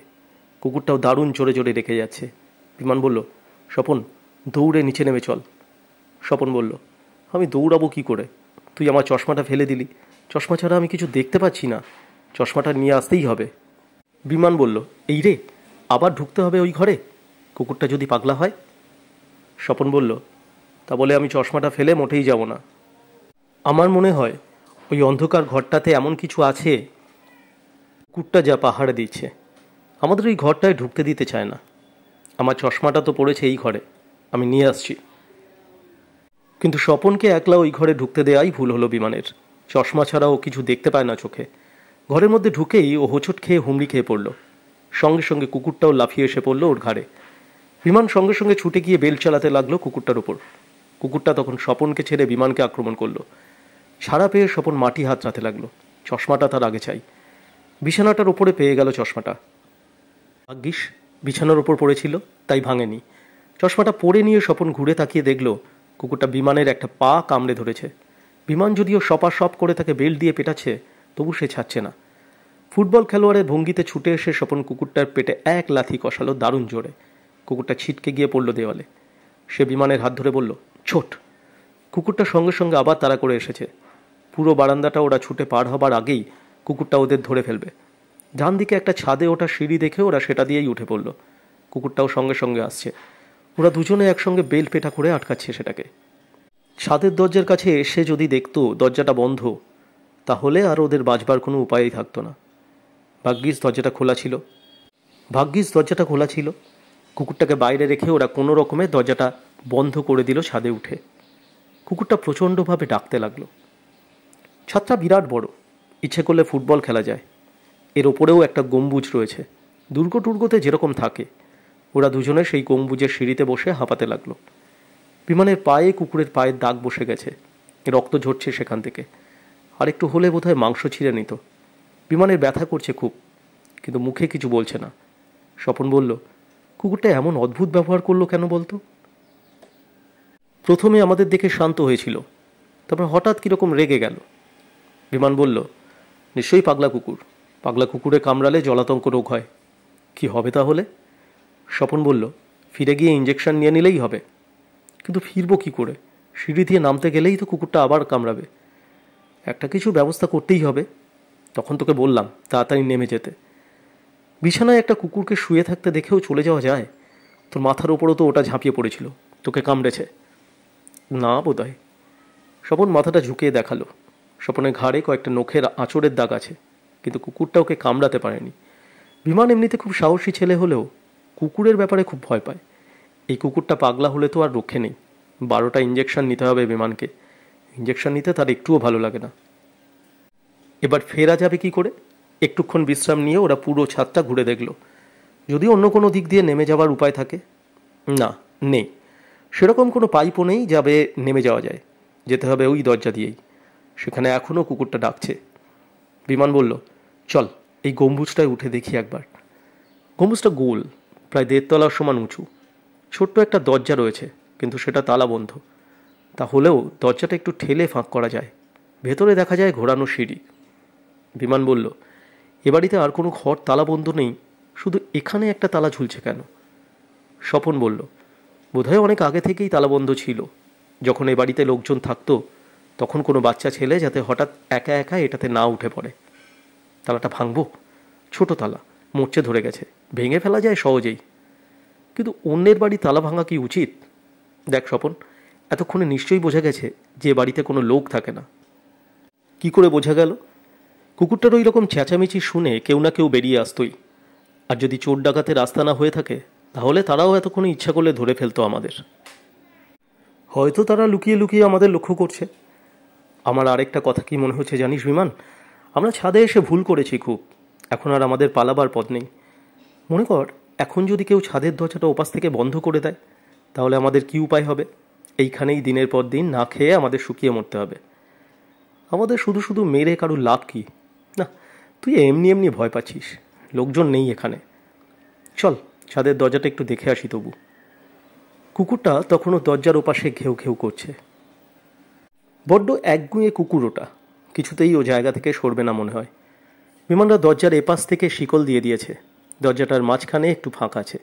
সেখানে চোখ রেখে ওরা বুঝল ওপাশ থেকে দরজাটার খিলটিল কিছু দেওয়া হয়নি। লোকজনেরও কোনো চিহ্ন নেই। কুকুরটা ওদের গায়ের গন্ধ পেয়ে আরও খেপে গিয়ে দরাম দরাম করে দরজার ওপর লাফিয়ে পড়তে লাগলো। ভাগ্যিস কুকুরটার বেশি বড়সড় চেহারা নয়, তাহলে দরজাটা ভেঙেই পড়তো। বিমান বলল, আমার মাথায় একটা বুদ্ধি এসেছে। জন্তু জানোয়ারদের স্বভাব হচ্ছে ওদের গা থেকে যদি হঠাৎ রক্ত বেরোয়, অমনি ওরা খুব ভয় পেয়ে যায়। এই কুকুরটার গা থেকে রক্ত বার করা দরকার। স্বপন বলল, কি করে ওর রক্ত বার করবি? সে ব্যবস্থা আমি করছি। তুই এক কাজ কর, তুই কুকুরটাকে আরও বেশি রাগিয়ে দে। স্বপন হুস হাস, এই যা ভাগ যা, এই রকম করতে লাগলো। তাতে কুকুরটা আরও রেগে গিয়ে আরও জোরে ঝাঁপিয়ে পড়তে লাগলো দরজায়। বিমান এক পায়ে জুতো খুলে ফেলল। মোজার নিচ থেকে বেরোলো একটা ব্লেড। পা থেকে মোজাটা খুলে নিয়ে হাতে পড়ে নিল। তারপর সেই হাতে ব্লেডটা ধরে দরজার মাঝখানে ফাঁক দিয়ে বাড়িয়ে দিল ব্লেডটা। কুকুরটা না জেনে যেই ব্লেডের ওপর ঝাঁপিয়ে পড়েই দারুণ আর্তনাদ করে উঠল। তার ঠিক নাকে লেগেছে। কুকুরের নাকই সবচেয়ে নরম জায়গা, সেখানে গেঁথে আছে ব্লেডটা। ঝরঝর করে রক্ত পড়ছে। সেই অবস্থায় কুকুরটা আপ্রাণ চেঁচাতে পিছন ফিরে হুড়মুড় করে নেমে গেল সিঁড়ি দিয়ে। বিমান বলল, দেখলি কাজ হলো কি না? স্বপন বলল, কিন্তু এতে তো কুকুরটা আরও রেগে গেল, এবারও কামড়াবেই। আরও ভয়ে এদিকে আসবে না। আমি কিন্তু এক্ষুনি যেতে চাই না। কুকুরটা যদি সিঁড়ির নিচে বসে থাকে, আর একটু অপেক্ষা করে দেখি তাহলে। আমি জানিও আর আসবে না। তুই ব্লেডটা সঙ্গে করে এনেছিলি? আমি যখন কোথাও যাই, জুতোর মধ্যে একটা ব্লেড রাখি। এটা প্রিয়ব্রতদার কাছ থেকে শিখেছি, খুব কাজে লাগে। সত্যি তো কাজে লেগে গেল আজ দেখছি। আমরা এখানে আরও অন্তত 8 ঘন্টা অপেক্ষা করব। যদি তার মধ্যে কুকুরটার আর কোনো সাড়া শব্দ না পাই, তখন নামার চেষ্টা করব। বিমান আবার জুতো মোজা পরে উঠে দাঁড়িয়েছে। সে বলল, চল ততক্ষণে গম্বুজের ওপরটায় উঠে একবার দেখে আসি। তালাটা ভাঙবি তাহলে? ওইটুকু একটা তালা ভাঙলে কি আর এমন হবে? গম্বুজের কাছে এসে বিমান তালাটা নেড়ে ছেড়ে দেখল। টান মারল 2 বার। কিন্তু মরচে ধরা ছোট তালা হলেও সেটা বেশ শক্ত, ভাঙা যাবে না কি সহজে।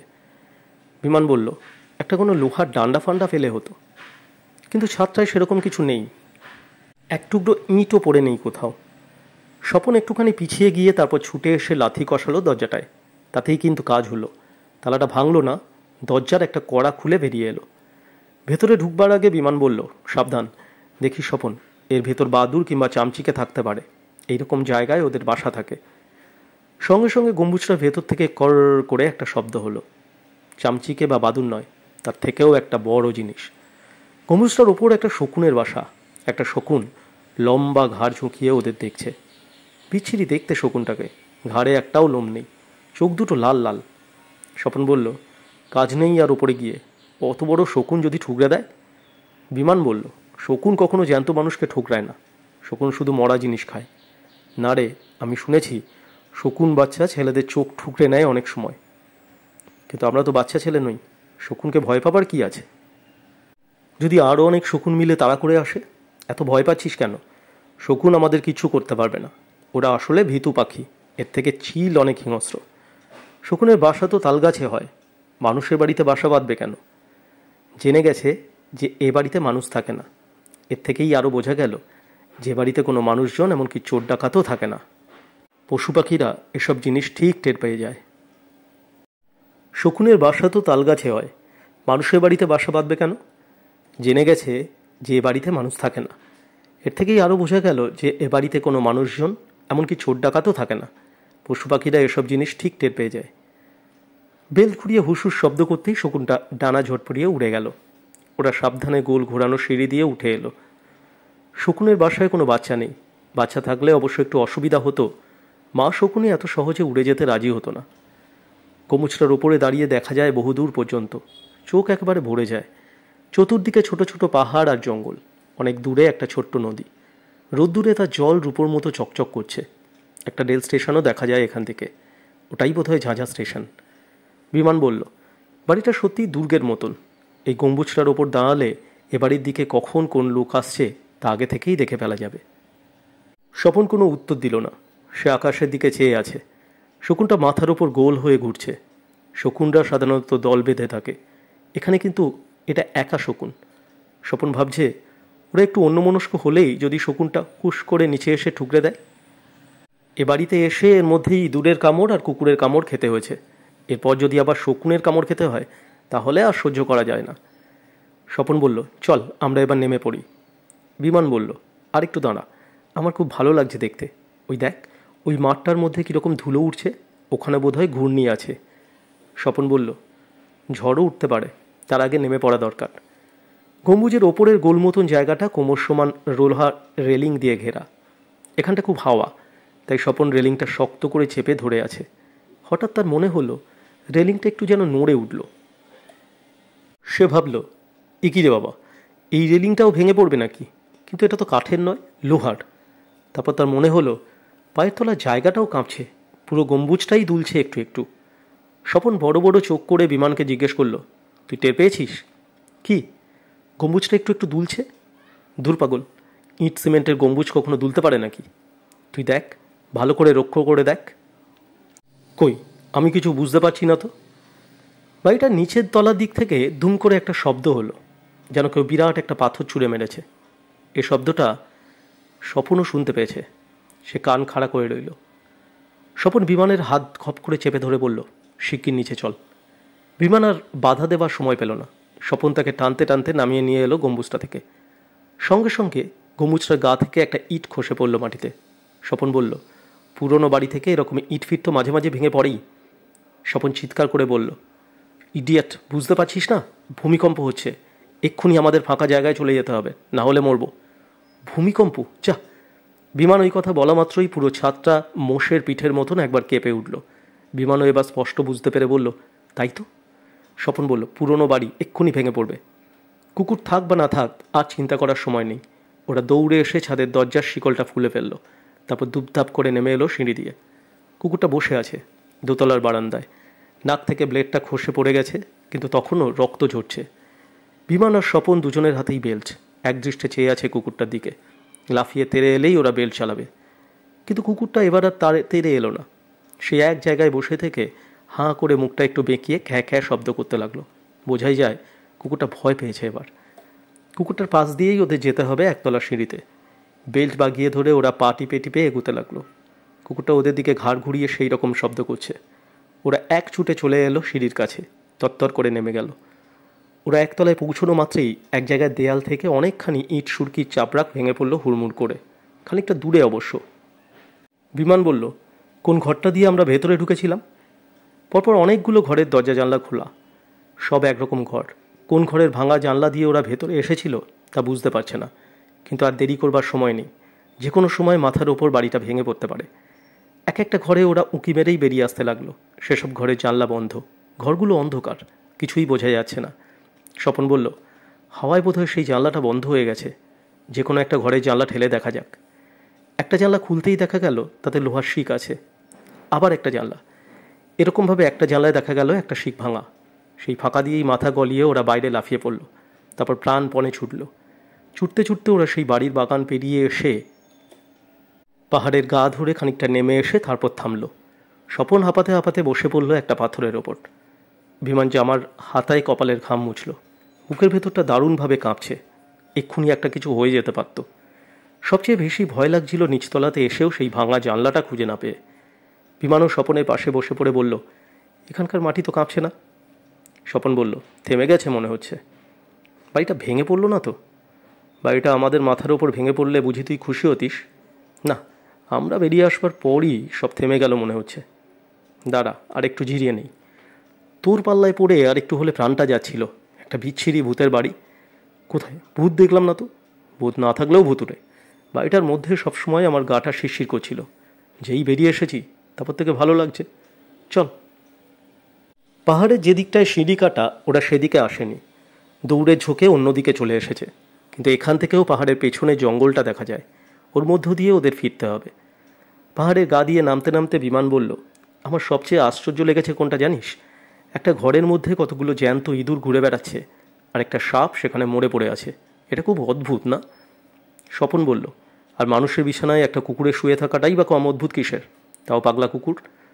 কুকুরটা বিমানের পায়ের যে জায়গাটা কামড়ে দিয়েছিল সেখানে রক্ত শুকিয়ে জমে গেছে। বেশ ব্যথা। আবার তার ভয় করে উঠল। 12টা ইঞ্জেকশন। স্বপন বলল, কুকুরটা যে অন্ধকার ঘরটার মধ্যে ঢুকে পড়ে ঘেউ ঘেউ করছিল প্রথমে, সেই ঘরটা কিন্তু আমাদের দেখা হলো না। হয়তো সেখানে কিছু আছে। চল, আবার ফিরে যাবি নাকি? দেখে আসি যদি সেখানে গুপ্তধন পাওয়া যায়। বিমান বলল, আবার তুই যেতে চাস? কেন, তোর আপত্তি আছে? তুই তো বেশি ভয় পাচ্ছিলি। এবার ভয় কমে গেছে, আবার যেতে পারি আমি। এই সময় দূর থেকে সেই কুকুরটার ডাক শোনা গেল। এখন তার ডাকটা খুব করুণ মনে হয়। বিমান বলল, ওরে বাবা, ওই পাগলা কুকুরের সামনে আমি আর যেতে পারবো না। স্বপন হাসতে হাসতে বলল, তাহলে দেখ, তুইও ভয় পাস। ফিরে গিয়ে তো সবার কাছে বলবি আমিই শুধু একলা ভয় পেয়েছিলাম। আমার পায়ে বেশ ব্যথা করছে। এখনও অনেকটা রাস্তা যেতে হবে। একটু আস্তে আস্তে হাঁট স্বপন। ফিরতে ফিরতে তো তাহলে অনেক রাত হয়ে যাবে। যা খিদে পেয়েছে না, পেটের নাড়িভুড়ি সব হজম হয়ে যাবে। মনে হচ্ছে কতদিন ভাত খাইনি। কথা বলতে বলতে ওরা পাহাড়ের নিচের দিকে নেমে এলো। ডান দিকেই সেই জঙ্গলটা। বিকেলের আলো হঠাৎ খুব গাঢ় হয়ে উঠেছে। এরপরই সন্ধে নামবে। হাওয়া বইছে বেশ জোরে। এক্ষুনি ঝড় উঠতে পারে। ঝড়ের আগেই ওদের জঙ্গলটা পার হয়ে যেতে হবে। এক জায়গায় একটা ছোট মতন ডোবা। 1 হাঁটু সমান জল আছে। ওদের দেখেই কয়েকটা ব্যাঙ ডোবার ওপার থেকে টুপ টুপ করে জলের মধ্যে লাফিয়ে পড়ল। স্বপন বলল, এই বিমান, এই জলের দিকে ভালো করে তাকিয়ে দেখ তো। কী দেখব? জল থেকে তোর ভয় করছে? কেন ভয় করবে কেন? এইটুকু জল। তুই কার সঙ্গে কথা বলছিস জানিস না? আমি সাঁতারে বেঙ্গল চ্যাম্পিয়ন হয়েছিলাম। আমি জল দেখে ভয় পাবো? তাহলে ওই কুকুরটা পাগলা নয়। পাগলা কুকুরে কামড়ালে এতক্ষণ তোর নিশ্চয়ই জলাতঙ্ক হতো। এখনও তো 24 ঘন্টা কাটেনি। তবু বিমান যে জল দেখে ভয় পাচ্ছে না সেটা প্রমাণ করবার জন্য সেই ডোবার মধ্যে নেমে পড়ল। অনেকখানি দৌড়োবার পর ওদের সারা গা ঘেমে গিয়েছিল। ওই জলে ওরা দুজনেই হাত পা মুখ ধুয়ে নিল ভালো করে। তারপর ওরা জঙ্গলে ঢুকলো। এবার জঙ্গলের মধ্যে রাস্তা হারিয়ে ফেলার ভয় আছে, কিন্তু উপায় তো নেই, যেতেই হবে একদিকে। এর মধ্যেই জঙ্গলটা আবছা অন্ধকার হয়ে আসছে। একটুখানি যাবার পরেই ওরা দেখল গাছতলায় একটা লোক শুয়ে আছে। সেই লোকটা, পাশে বন্দুক। লোকটার কথা ওরা ভুলে গিয়েছিল। দুজনেই চমকে উঠল লোকটাকে দেখে। পা টিপে টিপে লোকটার কাছে গিয়ে দাঁড়ালো। লোকটা অঘরে ঘুমাচ্ছে। বিমান টপ করে বন্দুকটা তুলে নিল ওর পাশ থেকে। প্রিয়ব্রতদার সঙ্গে থেকে থেকে বিমান বন্দুক পিস্তল নাড়াচাড়া করতে শিখেছে। এটা একটা গাদা বন্দুক। একেবারে একটার বেশি গুলি বেরোয় না। এখন বন্দুকটার মধ্যে গুলি ভরা নেই। বিমান ফিস ফিস করে বলল, এই লোকটাও কীরকম অদ্ভুত। তখন থেকে এই বন্দুক নিয়ে সেই এক জায়গায় রয়েছে, কোথাও যায়নি। আমার মনে হয় এই লোকটা ওই বাড়িটাকে পাহারা দেয়। স্বপন বলল, বাড়িটাকে পাহারা দিতে যাবে কি জন্যে? বাড়িটাতে তো কিছুই নেই। তাছাড়া আমরা যখন গেলাম তখন তো বাধা দেয়নি। কিন্তু এই লোকটাই বন্দুক ছুঁড়ে প্রথমে আমাদের ভয় দেখিয়েছিল। আমার মনে হয় ও অনেক কিছু জানে। বিমান লোকটিকে ধাক্কা দিয়ে বলল, এই এই। লোকটি চোখ মেলে তাকালো, কিন্তু খুব একটা অবাক হলো না। সেই রইল ওদের দিকে। বিমান বলল, এই তুমি এখানে ঘুমাচ্ছ কেন? লোকটা চুপ। তুমি কি ওই হলদে বাড়িটায় ওই ওই পিলাকুটিতে থাকো? তবু কোনো উত্তর নেই। ওই বাড়িটাতে কি কি আছে? ওখানে কি পরমাত্মারা আর থাকে? লোকটা তবু উত্তর দিচ্ছে না দেখে বিমানের খুব রাগ হয়ে গেল। লোকটা তাদের যেন গ্রাহ্যই করছে না। সে বলল, স্বপন, তুই লোকটার একটা হাত ধরতো, দেখাচ্ছি মজা। লোকটার যদিও লোহার মতন বুক, দারুণ স্বাস্থ্য, তবু কিন্তু সে ওদের কোনো বাধা দেওয়ার চেষ্টা করলো না। বিমান আর স্বপন দুজনে তার দুহাত ধরে মাটি থেকে টেনে তুলল, তারপর হাত দুটো পেছন দিকে মুচকে ধরল। বিমান বলল, কথা বলছো না কেন, ইয়ার্কি পেয়েছো?